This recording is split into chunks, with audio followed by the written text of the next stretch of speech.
This is Carl Eller, and you're watching the One Bar and Lupagus show. Welcome back to the One Bar and Lupagus show. I am Lupagus, and it's time to talk about 5 losers from the Vikings win over the Chicago Bears. And we'll hop in this in just a second. Before we do, remember to drop hashtag 4500 in the comments for your chance to be drawn to win an NFLshop.com gift card, $50. When we hit 4,500 subscribers, we will draw from anybody who's left hashtag 4,500 in any video, commented in any video. Dropping hashtag 4,500, you will get a chance to be drawn for that gift card. And don't forget to sign up for our Patreon. $2 a month. It is a fantastic bargain. Best $2 you'll ever spend in your life. All right, 5 losers from the Vikings win. Season finale win. Meaningless win over the Chicago Bears. Some of these are kind of just more disappointments than losers, but some are definitely losers. And the first one is Oli Udoh. And you could probably put the whole offensive line on this one, really, because they were not good today, especially the first half. Absolutely brutal. Oli Udoh was just his horrible self once again, getting pushed around, not really moving anybody anywhere. It was tough sledding for Dalvin Cook early. Kirk Cousins had no time. All the pressure came right up through the middle. You were scared every time he dropped back to pass. And a lot of that went on Oli Udoh, and a lot of that's been on Oli Udoh, who has been Oli Pudo about 85% of the season. Hopefully there's someone new playing that position next year for whoever is the new head coach, assuming Mike Zimmer does get let go. The next loser from this game is the guy. He's always down there first. And I was at the game, and you get a whole new perspective when you watch it, looking down, seeing how fast Dan Chisena is. He's always the first one down the field, clear shot at the guy returning the punt, and every time he misses the tackle. I counted it 6 times today. I saw him do it twice on one play. He missed initially, ran back, chased the guy down, 10 yards down the field, missed the tackle again. Dan Chisena, he's fast, but he just can't hit. I think he runs blind. He just closes his eyes and goes. And definitely, I don't know why we have a spot on the roster for this guy.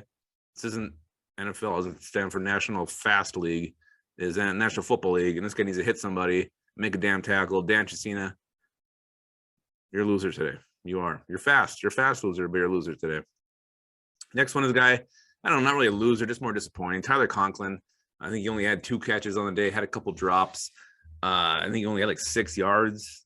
I mean, this is potentially Tyler Conklin's last game in purple. Want to see him go on high, see him go, maybe get a touchdown, have another good game. Tyler Conklin, I do feel he's played his way off the Minnesota Vikings. Look at a solid contract. I think it's be a little bit more than the Vikings want to invest in a tight end position, knowing they already have Irv Smith Jr. coming back. So I don't think he'll be back. I would like to see him do a little bit more in his final game in purple, which is I really strongly feel it will be. But seeing him out there do his thing is always good to see. But Tyler Conklin, hell of a backup tight end, stepped up this year when we needed you.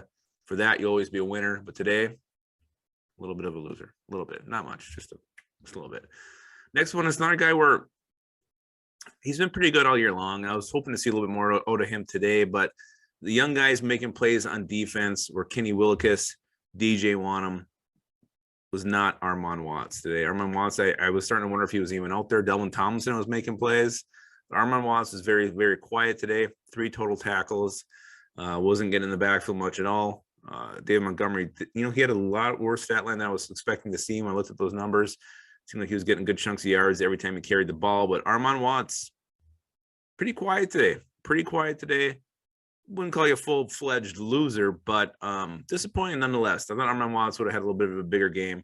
A guy who I do believe has made himself some money here. I think he's got 1 more year in his rookie deal, but a guy who has proven his worth as a depth piece, and a guy who needs to elevate to a starter. He can step in and make some plays. But today, he was quiet. Today, I thought he was wearing camouflage because I just could not see him out there.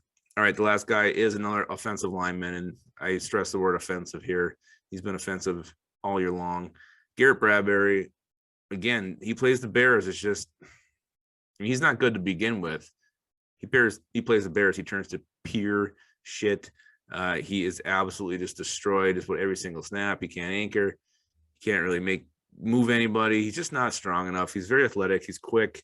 I love seeing him catch the pass last week against the Packers and running with it. But when it comes to doing his real job, blocking, pushing other beefy men out of the way, so a less but still pretty beefy guy can run the ball through a hole, he just can't do it. He just can't do it. And the Bears just expose him every single time they play. Garrett Bradbury, I had high hopes for you, but now I'm just hoping you have a new team next year, to be honest with you. So Garrett Bradbury, definitely losers. Those are the 5 losers from the Bears win today. The Vikings win over the Bears in the season finale, finishing at 8-9, a record I did not think they would have this year. I thought they would be much better. So I'm a loser for thinking that as well. We're all losers today, even though we win. It's crazy. All right, guys, let me know if you have any other losers. Drop them in the comments below. And always keep your skull in your hole.